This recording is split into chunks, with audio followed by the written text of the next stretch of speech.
Muy buenos días, tardes o noches, distinguida concurrencia. Voy a presentarles el tema de Parkinsonismo. Es un tema que lo vamos a hacer como una tele-IEC, es decir, a pesar de ser un tema médico, vamos a orientarlo para la población en general. En este caso, me presento, soy José Francisco Estela Guerra, médico residente de neurología del Instituto de Ciencias Neurológicas. Vamos a comenzar por definir algunos conceptos dentro de esto. Cuando nosotros hablamos básicamente del parkinsonismo, nos encontramos con una gama de síntomas similares a la enfermedad de Parkinson, y estos suelen caracterizarse por algunos, entre otros, por asinesia, que viene a ser una pérdida de movimiento o incapacidad para los movimientos en ausencia de debilidad muscular, y suele ser más o menos discapacitante. La rigidez, que es una resistencia constante a lo largo de un movimiento, principalmente un movimiento pasivo, y el temblor en reposo. Entonces, ante estas características, nosotros tenemos que ver que no todo parkinsonismo o no todo lo que parece Parkinson es Parkinson.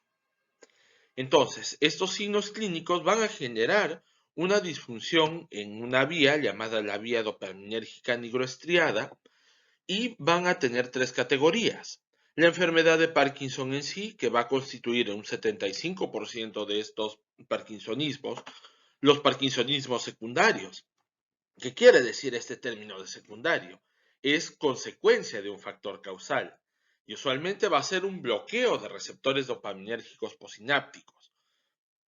¿Qué quiere decir esto? Básicamente, que la dopamina que nosotros producimos, que nos va a ayudar en este control del movimiento, se va a ver presente en el cuerpo, pero va a estar alterada la zona donde se recibe la misma. Y los atípicos, que van a ser entidades donde va a haber lesiones múltiples neuronales. Entonces, nosotros básicamente, ¿por qué dirigimos esta ponencia al público en general? Para que la población entienda que no todo lo que parece Parkinson o no todo lo que tiembla es Parkinson, y que la gran parte de lo que ustedes nos den a través de la evaluación clínica y la anamnesis, los datos que ustedes proporcionen son de vital importancia para el diagnóstico. Entonces, tenemos que ver la edad de inicio, cuándo comienzan los síntomas. Incluso estos síntomas, si ustedes nos dicen comenzaron a los 50 o 60 años, suelen iniciar antes de que el paciente se percate. Los síntomas iniciales, ¿en qué parte comenzó? ¿Comenzó de una manera súbita o fue una lesión lenta? Puede haber un consumo de sustancias, esto hay que tenerlo en claro. Nosotros no tenemos que ocultar la información, al contrario, tenemos que dar la mayor cantidad de información y evitar tergiversar la información a veces por conseguir una atención, sea en la consulta, en la emergencia, nunca exagerar los síntomas. Y los antecedentes familiares, parkinsonismo, temblor u otros que puedan haber. En el Parkinson secundario tenemos que tener en cuenta que no solamente estos parkinsonismos se van a generar por las alteraciones como en la enfermedad de Parkinson, sino también pueden ser medicamentosas, infecciosas, estructurales, metabólicas, por intoxicaciones, neoplásicas, vasculares o incluso psicógenas. Entonces son una gama amplia de las causas que pueden tener. Por ejemplo, dentro de aquellas causas, y tenemos que tener en cuenta la medicación de nuestro paciente. Ojo aquí, voy a hacer un pequeño paréntesis. No es cosa de suspenderle nosotros el medicamento. Es cuestión de reportarle a nuestro médico tratante qué cosa está tomando para que él pueda decidir y tener la mayor cantidad de información. Neurolépticos y derivados, como por ejemplo la clorpromacina, la promectina, entre otros. Por ejemplo, el uso de haloperidol en los pacientes es necesario tenerlo en cuenta. La metoclopramida, que también puede ser causa de la misma, la risperidona. A veces subestimamos estos medicamentos. Los calcioantagonistas, por ejemplo, el nifedipino dentro de los que usamos habitualmente como antihipertensivos. A veces los pacientes subestiman en decir la medicación antihipertensiva como para ellos es algo habitual, no lo consideran como un nuevo fármaco. Los anticonvulsivantes, la fentoína, el valproato, fármacos cardiovasculares, dentro de estos también está incluido el captopril y la metildopa. Antidepresivos, como por ejemplo la fluoxetina. Podemos ver en estos también la sertralina, el diazepam y otros como la cimetidina. Podemos ver entonces cuando nosotros vayamos a la consulta y nosotros vemos, si es que algún médico está viendo esto, también dentro de la población general, tenemos que definir dos cosas. Si se trata de un parkinsonismo, en primer lugar, y qué parkinsonismo es. Entonces tenemos que estar abiertos nosotros a la posibilidad de que esto que parece Parkinson, como pacientes, no sea un Parkinson. No todo temblor es parkinsonismo. Características, esta cinesia puede tener la cinesia, la bradicinesia o la hipocinesia. La rigidez puede presentarse en una o en las cuatro extremidades y puede haber un temblor que puede empeorar como la ansiedad que desaparece en el sueño. Entonces estas características es necesario decirlas, es necesario tener en cuenta también dentro de la evaluación. No nos asustemos si durante la evaluación médica nuestro paciente empeora su temblor. Es parte de la evaluación. Pueden presentarse otras manifestaciones como alteración de la postura, el paciente puede tener caídas, marcha y el equilibrio.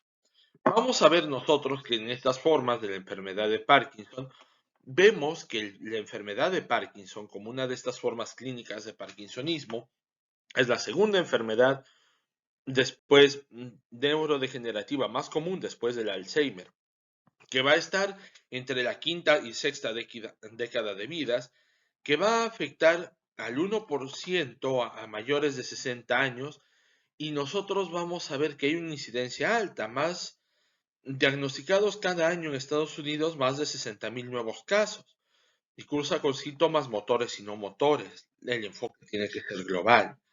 Suelen presentarse en una línea de tiempo, en una progresión más de un año, con temblor, rigidez o asinesia, que suele presentarse en una extremidad inicialmente, sea extremidad superior o inferior, que suele progresar hacia la afección de un hemicuerpo y posteriormente va a afectar el otro lado. Vamos a ver que en este caso la asimetría o la mayor afección vamos a verla en donde inició. Si comenzó en el miembro superior derecho, vamos a tener mayor afección posteriormente en el miembro superior del lado derecho. Va a haber una predominancia de este síndrome rígido aquinético y suele tener una buena respuesta a la levodopa. Suelen presentar una mejoría hasta el 50%. En estos casos,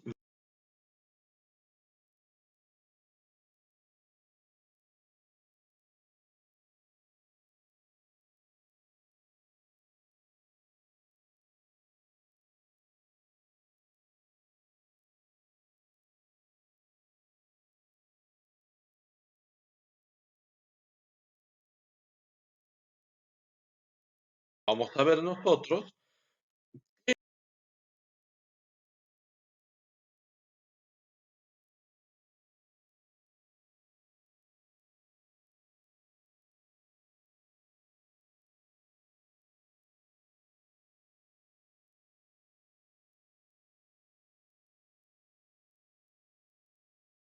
También puede estar, aparte del parkinsonismo, presente algunas discinesias.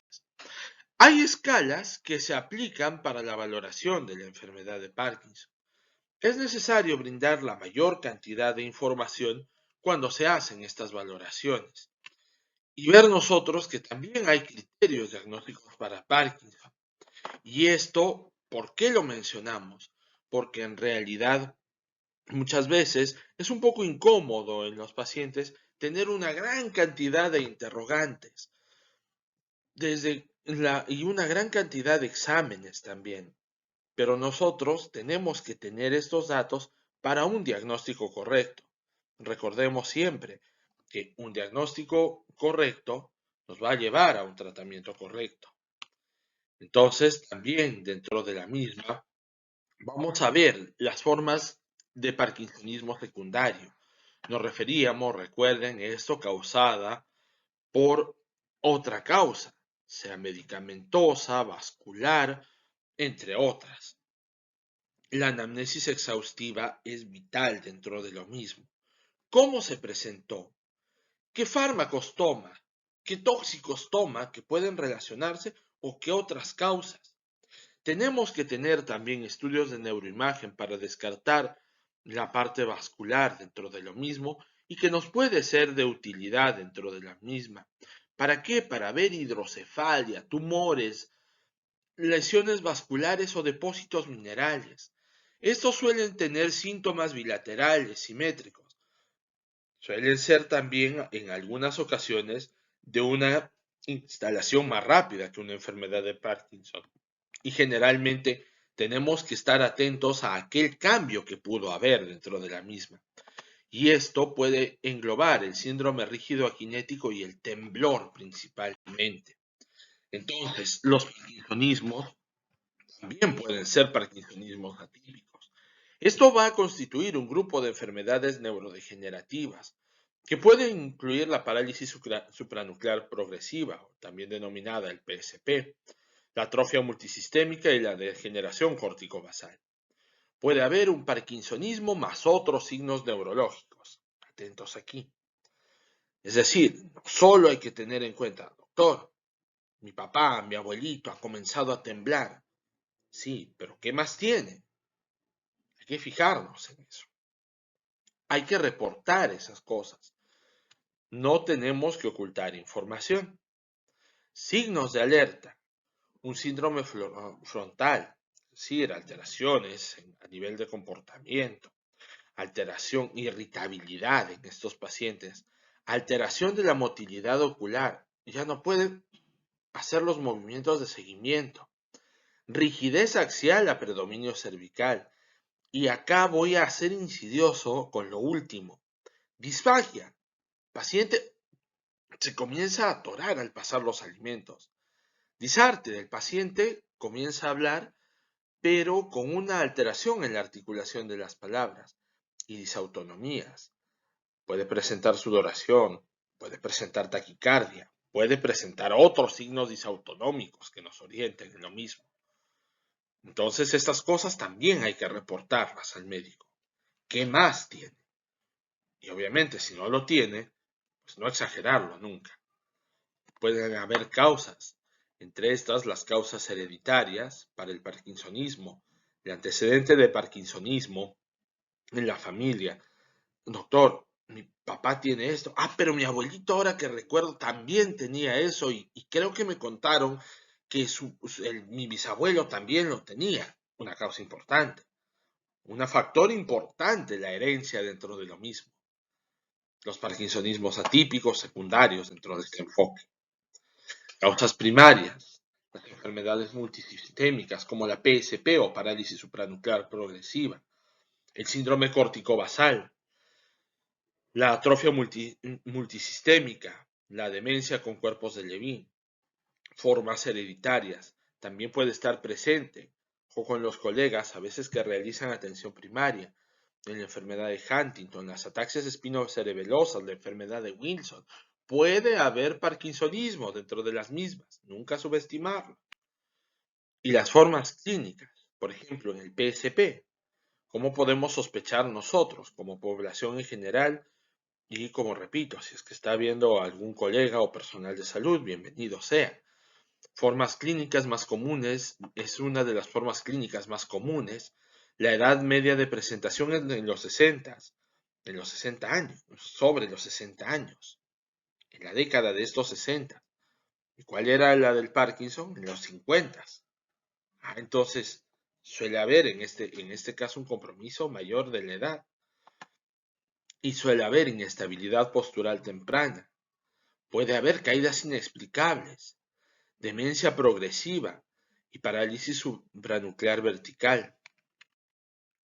También podemos ver dentro de esta degeneración córtico-basal, por ejemplo, como otra de las formas clínicas de estos parkinsonismos, que es atípico con afección predominante tanto de corteza y ganglios basales, tiene fenotipos variables, es decir, múltiples formas de presentación, donde vamos a tener una rigidez simétrica. Puede haber distonía en estos pacientes y una apraxia ideomotora. El paciente se olvida de hacer algunas cosas. Señor, al momento de la evaluación les va a parecer quizá tonto a los familiares del paciente que le estemos pidiendo, a ver, realice el saludo militar. El paciente no puede hacerlo. Y oh sorpresa, no logra hacerlo. Por favor, en este caso, persígnese usted. Hágase la señal de la cruz. Hacemos la señal de la cruz. Oh sorpresa, el paciente no puede. Haga alguno de estos saludos. Haga como si se despidiera. Oh, sorpresa, el paciente no puede realizar esas acciones. A veces, estas cosas dentro de la consulta, que parecen irrisorias, tienen una vital importancia para los diagnósticos. Tenemos que recordar también, hay una atrofia multisistémica. Esta es otra forma de parkinsonismo atípico y suele ser en este caso la atrofia multisistémica de inicio más de los 40 años con una duración o una progresión menor de 10 años con pobre respuesta a la levodopa. No por contentarnos, a veces pensamos que la levodopa carbidopa que le estamos dando a nuestros pacientes suele hacerles bien. Pues sí, esa es la idea, pero si es que no está funcionando, ojo aquí, hay que tener en cuenta también formas diferenciales. Y generalmente estos parkinsonismos atípicos, pues la suelen tener. Hay una forma también clínica de, de, de atrofia multisistémica con atrofia cerebelar. Y en este caso suele haber ataxia, es decir, una marcha inestable principalmente, degeneración del olivar, puede haber síntomas parkinsonianos leves y puede haber deterioro cognitivo. Entonces, como conclusión, para todos nosotros, para población en general, médicos que podamos ver, no todo parkinsonismo constituye una enfermedad de Parkinson. Ojo aquí, no autodiagnostiquemos siempre y no excluyamos las otras posibilidades. La anamnesis y el examen clínico nos pueden ayudar a orientar de manera adecuada el diagnóstico, básico en nosotros. Si ocultamos datos, no vamos a ayudar a nuestro paciente. Al contrario, vamos a entorpecer el diagnóstico. Tratemos de no ocultar y tratemos también como personal de recabar la mayor cantidad de información. Y la presencia de otros síndromes neurológicos asociados nos van a orientar hacia un parkinsonismo atípico. Aquí tenemos que ver, hay otras cosas, hay otras causas, ¿qué más tiene mi paciente? Infinitamente agradecido por su atención, espero que le sea de su agrado. Muchas gracias.